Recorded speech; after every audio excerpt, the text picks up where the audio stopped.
For well over a decade, we've seen the traditional slab style smartphone really peak and kind of improve and iterate here and there to where there's not a whole lot manufacturers can really do to say, improve them any further or take them to another level. But now we're starting to see a new form factor, and foldables and even dual display smartphones really take the scene. And I know it's causing some concern for some people because they want to hold on to the tried and true form factor of a slab, but I'm here today in this video to go over with you just some pros and some cons for both sides, as these two types of products are made for two different types of consumers. Both can coexist, and in today's video, I'm going to show you exactly why. Let's get into it. Foldables versus slabs.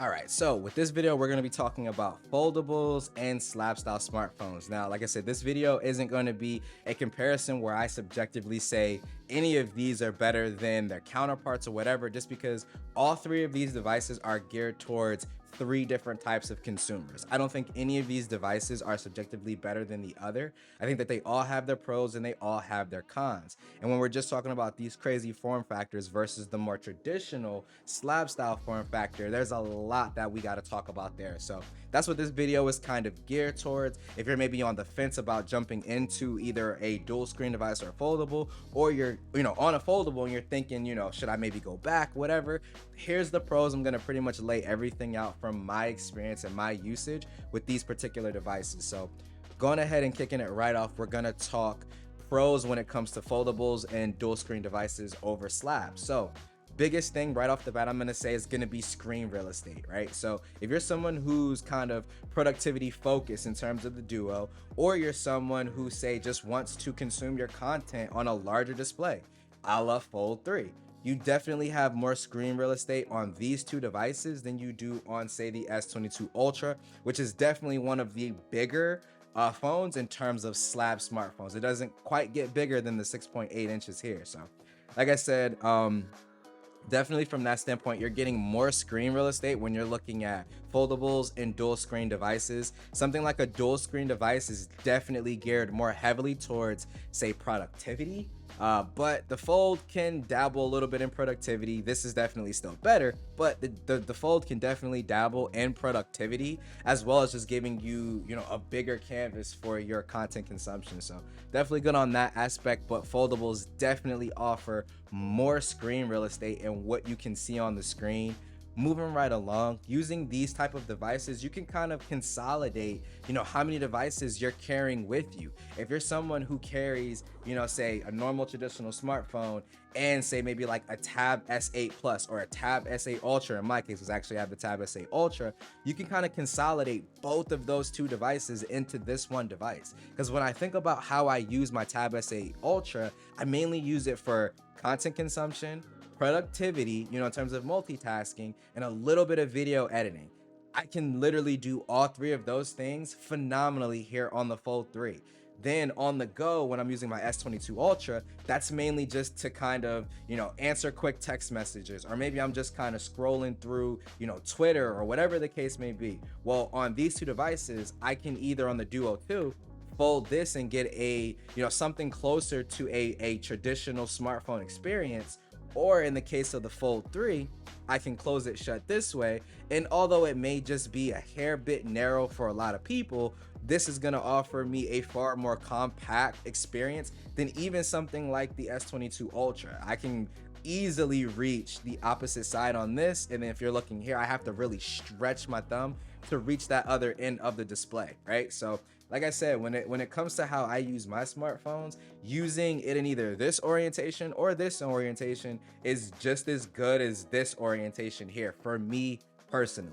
Then when I want to go into, say, tablet mode or productivity mode and get more done, well, I can easily undo the Duo to have both my screens there.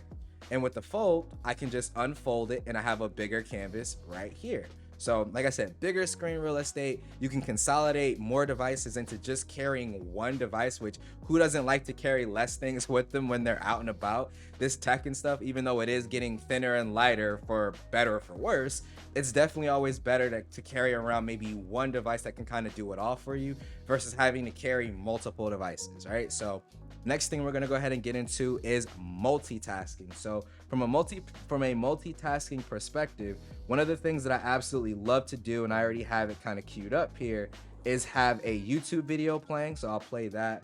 Volume's turned down. I love to have a YouTube video playing, and I love to scroll Twitter at the same time. So as you can see here, I'm getting essentially the full view that I would get on the Fold when I have the S22 Ultra, and I'll kind of close this to make a point really quick.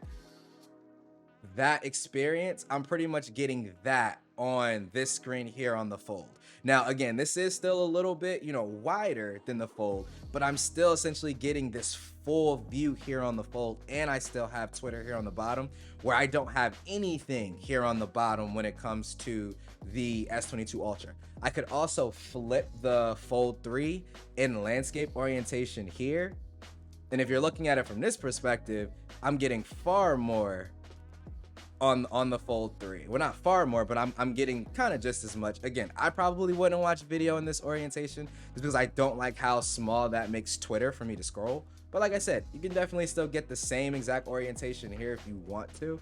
I generally prefer to, like I said, just keep my Fold kind of in, if it would turn, in this orientation here, and then rotate this back.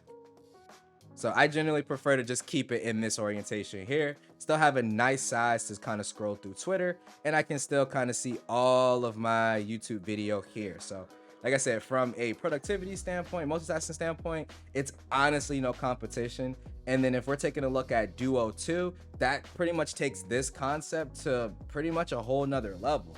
Because with Duo 2, I have full screen on both ends. So I can say be running YouTube on one side, Twitter on one side, you rotate this bad boy and look at that experience, bigger than both of these. So from a productivity standpoint, Duo 2 is kind of killing everything in the game when it comes to multitasking and productivity, because I have a full screen YouTube or a full screen Twitter window here while watching a full screen YouTube video here at the top. So definitely feeling how the Duo handles its multitasking and productivity on that end. So like I said, just from a split screen perspective, if you're looking at multitasking, there's not going to be a better device than a dual screen smartphone or a foldable, especially when you compare it to this view here. It's not terrible, but it's definitely not as good as these two. The last thing I want to get into, and when we're talking about kind of the pros when it comes to the foldable and dual display side, has to be the flexibility, right? So with the slab style smartphone, you're not getting anything, say like flex mode here, where I can kind of prop this device up, or Duo 2, where I can either prop the device up in this orientation, or I can go back on Duo 2 and go into tent mode. So Duo 2, even from a flexibility standpoint, is killing the game as well. Generally, when I'm rocking Duo 2, I literally have my Duo 2 in this orientation. I'll plug in, the USB-C cable there, and I'll literally leave it on my desk in this orientation. I'll have a video playing, or if I'm watching the game, something like that, I prop it up on itself in tent mode. And even here with flex mode, while again, I do prefer tent mode, but even with flex mode, you still have, like some good orientation here. You can even prop this up and use it as a kind of a tripod on its own for the Z Fold 3. So like I said, just a lot of additional flexibility that you're not getting when you look at a traditional slab smartphone. While you can kind of stand it up on its own, again, I would feel way less confident standing this up on its own than having these two devices here, right? There's no built-in kickstand or anything like that. So like I said, from a productivity standpoint, I still feel as though, dual screen smartphones and foldables here in the case of the Z Fold 3 are definitely still killing the game. But I gotta be fair, we gotta go ahead and talk about the pros when it comes to a slab style smartphone. So we're gonna kick it and go right into that. First thing I'm gonna talk about is more mature. So these devices are just more mature. There are certain things from an optimization standpoint that you don't have to worry about when you're looking at a traditional slab style smartphone versus a foldable or a dual screen smartphone. One instance I'll go ahead and pull up is the Cash App application, and I'll pull it up here on the Z Fold 3. So you see, you get the same exact look, the same exact view, the same exact look, everything's the exact same. It's just a blown up phone interface. Literally, it's just blown up. There's no difference. So we're waiting on app developers to still optimize their applications for foldable smartphones and dual screen smartphones. Now, a lot of the backend support that we still need is coming with Android 12L. Google's really starting to kind of take the reins on that front and really starting to build that support in. But again, when we're looking at what we currently have available right now, you're looking at these devices right now, normal slab style smartphones are just more mature. They're just more tried and true. We know exactly, what to expect with this type of smartphone because we've been building, to this type of smartphone for well over a decade at this point, right? This type of, form factor, which kind of started with the original iPhone in 2007, which is way too much to get into in terms of the kind of aspect. But like I said, that it started pretty much in 2007 with the original iPhone. Like I said, we're currently in 2022, so it's been tried and true for well over a decade. You know exactly what to expect with this type of smartphone, with this type of experience.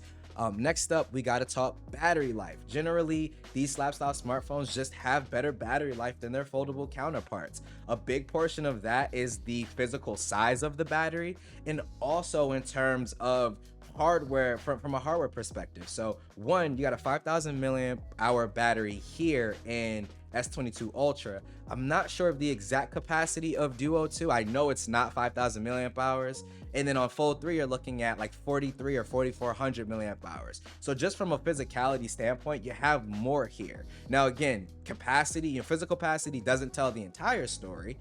The 13 Pro Max still smokes all three of these phones in the battery department, but you also got to look at the hardware perspective.